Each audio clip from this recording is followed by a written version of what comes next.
So we're in a new month. It is September, and in this month's theme is Born to Learn. And isn't that just perfect? We have new classes starting up, and we have new workshops, and we have a new Wednesday evening thing. There's lots of new stuff going on. So it's great that we are in the month of Born to Learn. And today's talk is about walking the path. And I want you to read this quote from Dr. John Testerman. He said this. He said, "Life is a journey in search of meaning.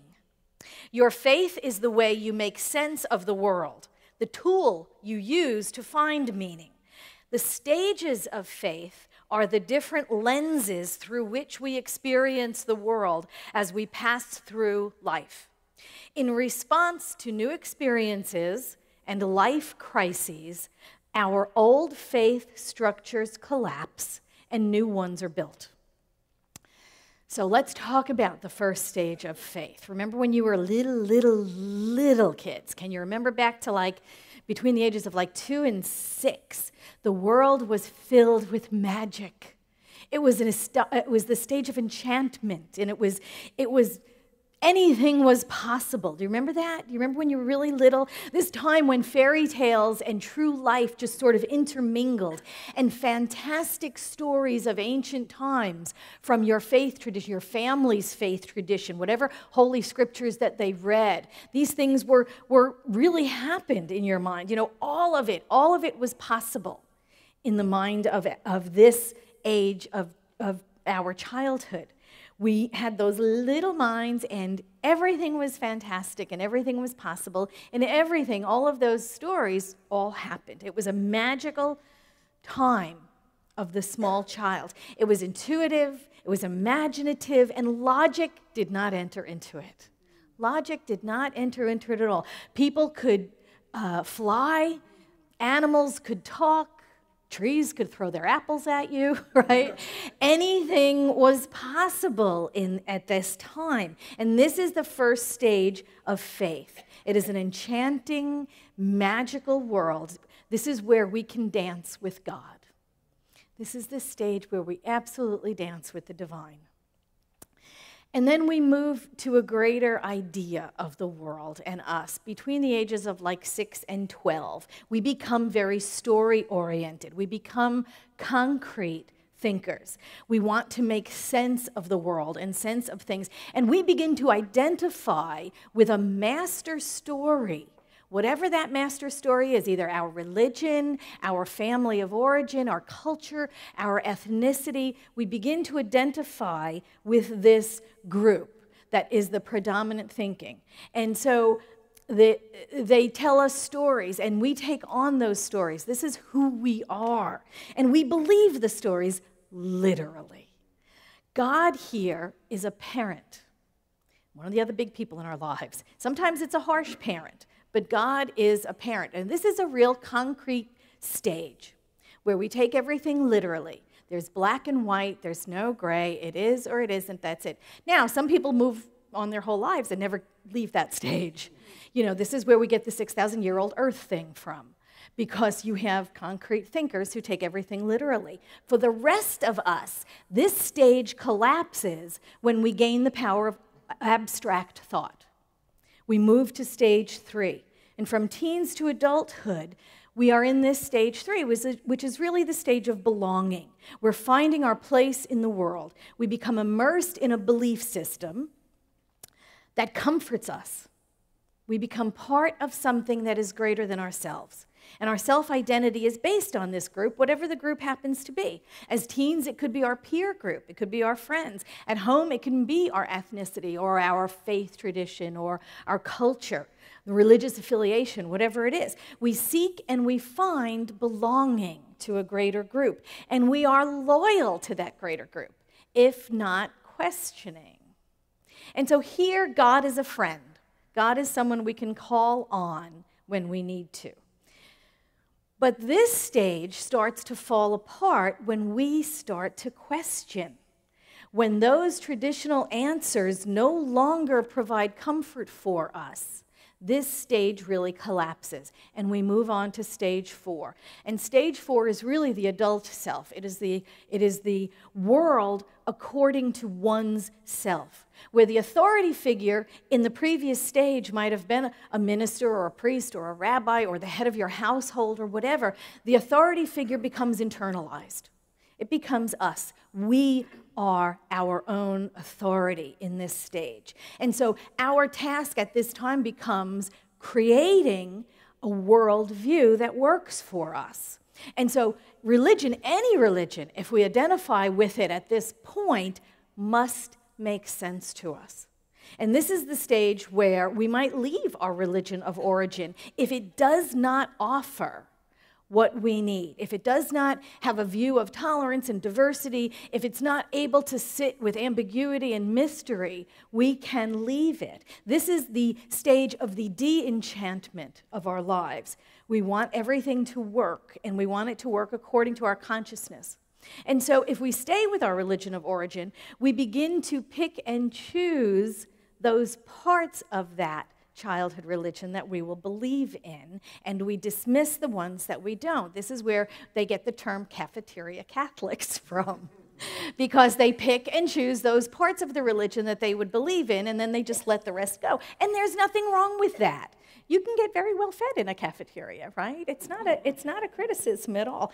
But God at this stage is not anthropomorphic. It is an idea. It is a force. God is bigger. You know, we understand it's greater than. Understand that it's greater than. And this stage also falls apart at a certain point. This stage falls apart because rational thought only takes us so far.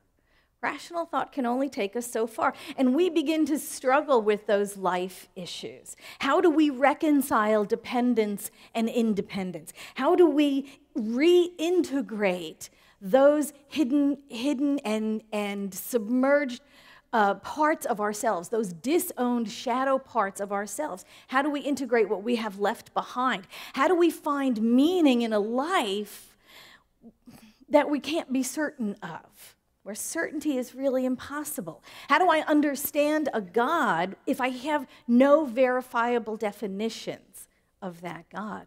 So stage 4 collapses under the weight of these questions. And stage 5 begins. And stage 5 is very similar to stage 1, where we become, again, comfortable with the mystery. And this is the stage of re-enchantment, where we begin to rely again on intuition and imagination. It rules the day once more. No box is big enough to fit the divine. We understand that it is greater than our knowledge, it is greater than our wisdom, and it's greater than our ability to understand. We recognize the interdependence of all life. Even those lives that we have nothing in common with, we understand that all life is the life of God. This is the place where simplicity resides on the other side of complexity. We return to myth and symbolism once again. And here we are in stage 5, where we're able to dance with God once again.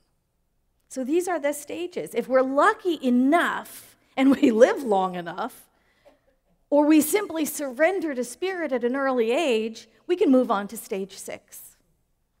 And stage 6 is defined by selfless service and radical commitment. Selfless service and radical commitment. Dr. Testerman says at this stage, individuals in this stage identify deeply with all humanity and therefore tend to spend themselves in service to worldwide issues of love, justice, and brotherhood. So think St. Francis, Gandhi, Albert Schweitzer, the Dalai Lama, Martin Luther King Jr. And locally, we had Mother Antonia, right, for so many years, the dear prison angel. These people work tirelessly on behalf of all of humanity. These people are citizens of the world. That's stage 6. So that's walking the path, the big, outrageous, audacious spiritual path that we are all on. We are all on this path together. That's where we're going. I mean, that's the ultimate. We may not all make it there in this lifetime, but that's okay. You know, that's okay, because this lifetime might only be a piece of the puzzle. Who knows? Who knows? But where we are on the path is what's important. This is our journey. And this is not a journey to wholeness. We're already that.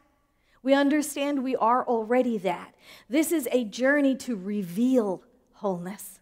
This is a journey to discover that which we truly are. The wholeness, our wholeness, is here all along. We must discard the false beliefs and the ideas of ourselves that we have collected along the way and let that inner wholeness shine through.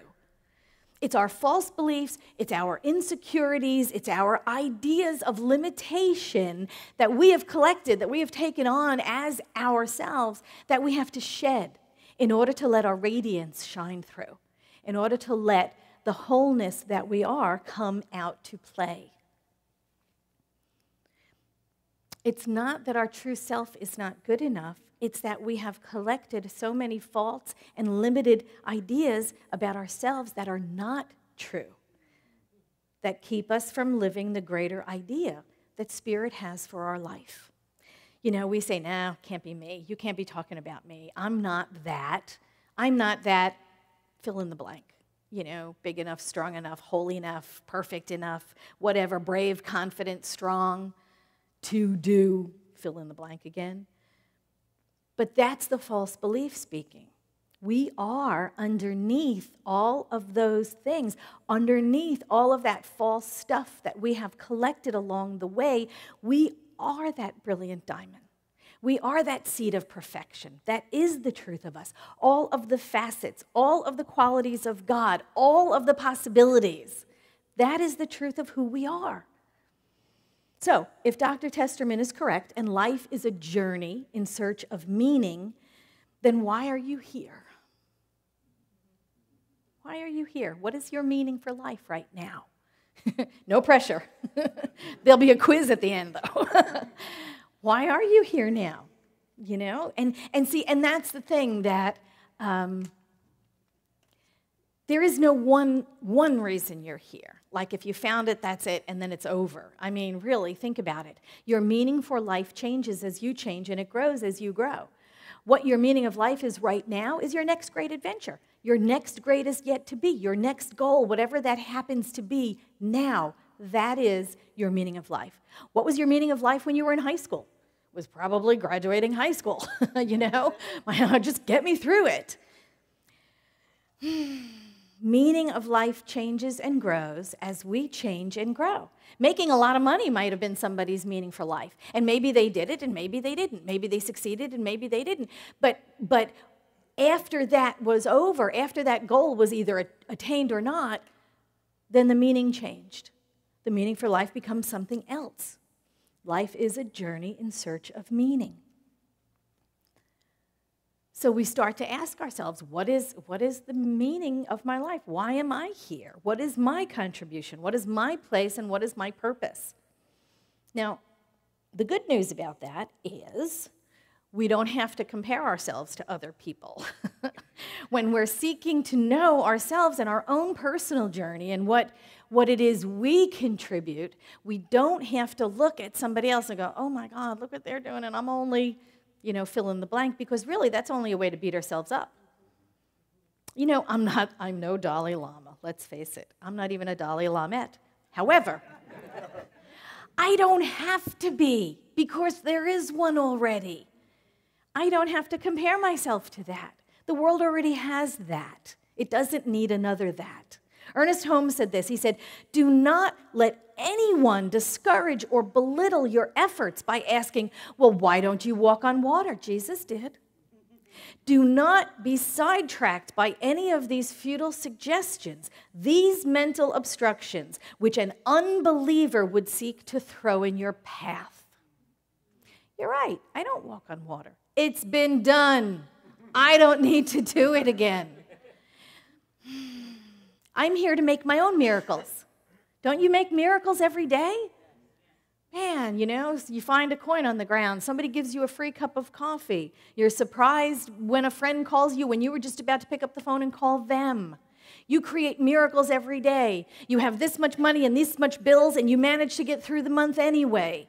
You make miracles every single day in your own life. It's not our job to compare our lives with other people's lives. We just do that to make ourselves feel bad anyway. Why can't you be more like your brother? He, blah, blah, blah, blah, blah. You know this. It doesn't work. It didn't when we were little. It doesn't now.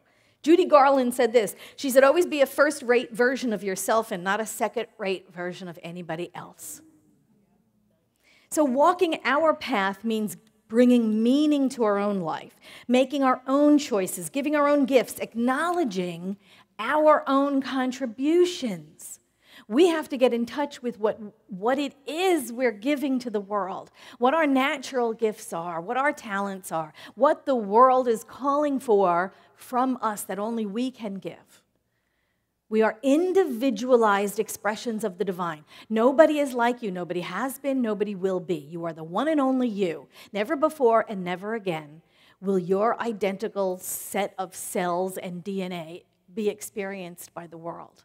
You're here to do individually and uniquely whatever it is that you are here to bring the world. Emma Curtis Hopkins said this, God works through me to will and to do that which ought to be done by me. You want to hear that again? God works through me to will and to do that which ought to be done by me. So how do we do that? How do we do that? How do we determine our contribution? I think about that. Like, what am I here for? What's the meaning of life? Why, we're stuck in our heads again, that's the thing, is we're stuck in our heads again. So here's the thing. Start where you are. Start where we are. We have to start where we are all the time. Do not let the steady hum of the busyness of the world keep you from hearing that still small voice inside. Don't get hypnotized by the voice of the world.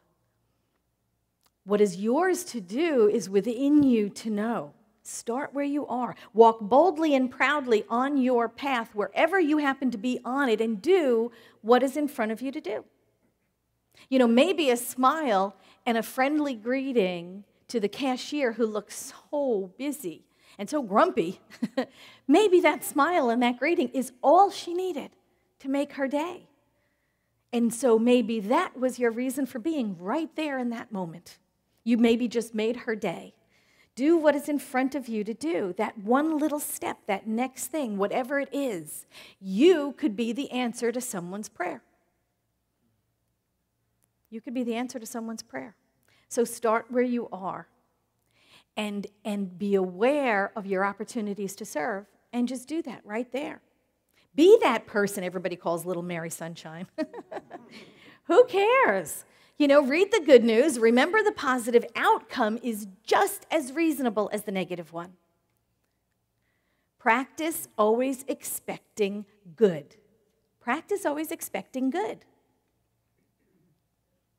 Oh my God, what else can go right? Yeah, just practice that.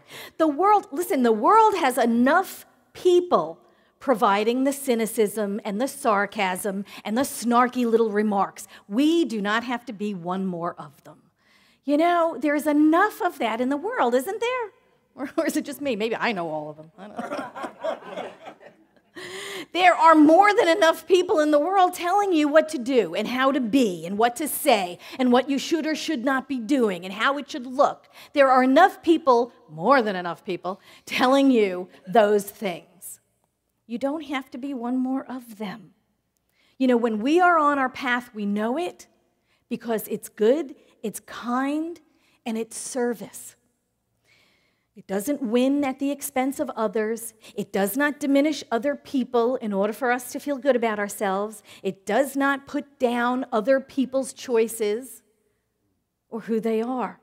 When we practice simply loving what is without judging it, without talking about it, without putting it down, we're on our path. We're on our path, loving what is, without thinking that you're in charge and you got to control it and you need to change it and you need to have dominion over it. Just to simply be on our path. To be on our path to love what is, to be with what is, whatever it is. is being on our path. When we are on our path, we know God is in charge and all is well. Even if conditions look somewhat different than what we would expect them to be. Even if the conditions are horrifying, what we know about the conditions is that they're changing all the time. They're changing all the time. The only thing that is eternal is God. The only thing that is everlasting is truth. And the things at the level of the physical change all the time. This too shall pass. This too shall pass. We must live the best life we can. We must live from those qualities of God within us, abundance and beauty and balance and wholeness and wisdom. Those are the truth of us. Those qualities of God, that is who we are. And we bring that to the path, and only that to the path, we know we're in the right place at the right time. We expect the best to happen always, and as we walk, we not ignore, that's the wrong word, we hold to the truth of the eternal. We hold to the beauty and the balance and the peace and the power and the wisdom. And we dismiss those things, those conditions that seem to be otherwise. Ernest Holmes said this in Creative Living. He said, if we could just identify ourselves with life and forget death, with love and forget hate, with joy and forget misery, with peace and forget hatred, with abundance and forget limitation, how wonderful life would be. There has to come an awakening. Every person within the simple integrity of his own individual soul must learn to meet the universe in exaltation. In exaltation. Expecting the good, knowing the good. When we are awake and aware and conscious beings on our path, we are the light of the world. We are the light of the world. We are uplifted, and we uplift those around us by our presence on this path. Being on the path means living the full life of spirit. The full life of spirit in form as us. We are the place where spirit is knowing of itself in form. And we can bring that wholeness that we are to it when we let go of all of the false beliefs and the self-imposed limitations. That's being true to ourselves. That is being on the path. Are you on the path? Yes. I will meet you there. Thank you so much.